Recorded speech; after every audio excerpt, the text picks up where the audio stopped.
भी कहा जाता है कि यह स्वाहा देवी के 16 और उसमें ये भी कहा जाता है कि यह स्वाहा देवी के 16 नाम भी है। अब स्वाहा तो हम बहुत बार अग्नि जैसे अग्नि में आहुति देते हैं यज्ञ में, तो स्वाहा का हम उच्चारण करते हैं।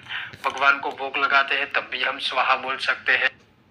नमः भी उसमें बोला जाता है लेकिन स्वाहा भी बोल सकते हैं। कई सारे मंत्र है उसमें भी स्वाहा बोलते हैं। लेकिन स्वाहा है क्या? तो अग्नि नारायण की जो दो पत्नियां है, एक है स्वाहा, दूसरी है स्वधा देवी जी। तो उन्हीं में से जो स्वाहा देवी है उनका यह उत्तम स्तोत्र है जो श्री ब्रह्म वैवर्त महापुराण में नारायण यानी भगवान विष्णु और नारद मुनि के संवाद में प्रकृति खंड में इसका वर्णन किया गया है, उसकी उत्पत्ति हुई है। छोटा है इसलिए मैं कोशिश भी करूंगा कि इसका अर्थ भी आपको सुनाऊं। इसका पाठ खास करके आप सभी प्रकार की कार्यों के सफलता के लिए कर सकते हो।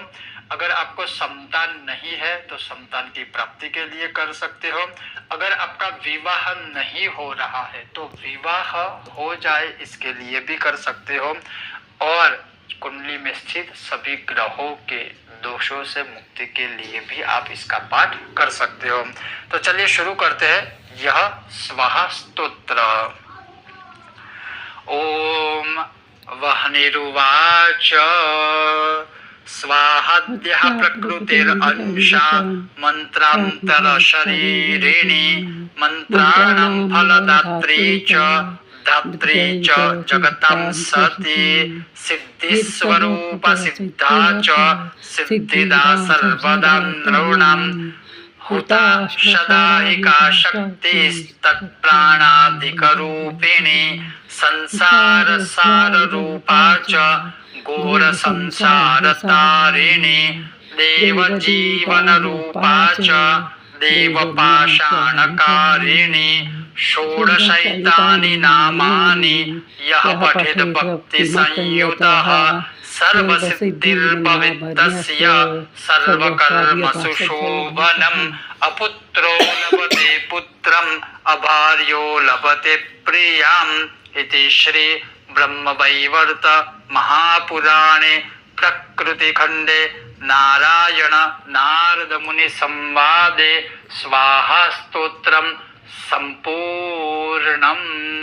तो बहुत छोटा सा सिर्फ 4 श्लोकों वाला यह स्तोत्र है और उसके अनुवाद के स्वरूप में हम कह सकते हैं स्वाहा आदि प्रकृति का ही अंश है। मंत्र ही स्वाहा का शरीर है। देखिए मंत्र ही स्वाहा का शरीर है, ये कहते हैं। देवी मंत्र का फल देने वाली जगतदात्री है। खास करके जो फीमेल या स्त्रीलिंग रूप में जो मंत्र होते हैं, जो दैवी स्वरूप या देवी के स्वरूप में मंत्र होते हैं, उसको फल देने वाली जो देवी है वो भी स्वाहा है। वो सिद्धि स्वरूपा है, वो सिद्धा है, मनुष्य को सिद्धिदायिनी सिद्धि देने वाली है। अग्नि की दाहिका शक्ति है। अग्नि के प्राणों से अधिक प्रिय होने की इनकी महिमा है। अग्नि नारायण को जैसे मैंने पहले ही बताया इनको बहुत प्रिय है। संसार की सार स्वरूपा है। संसार को घोर कष्टों से पार कराने वाली है।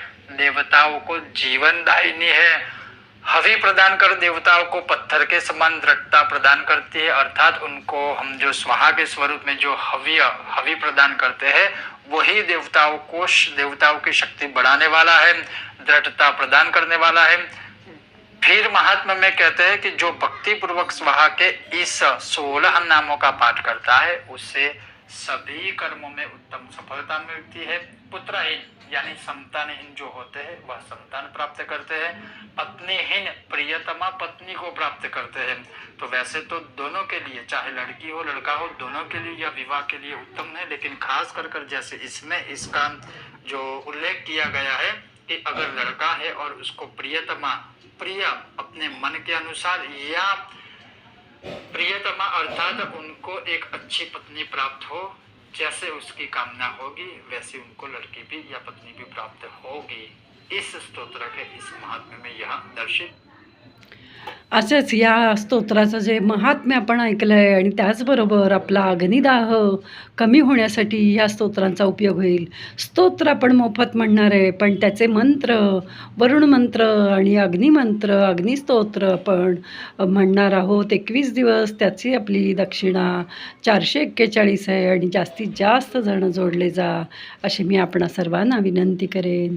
श्रीराम समर्थ, श्रीराम समर्थ.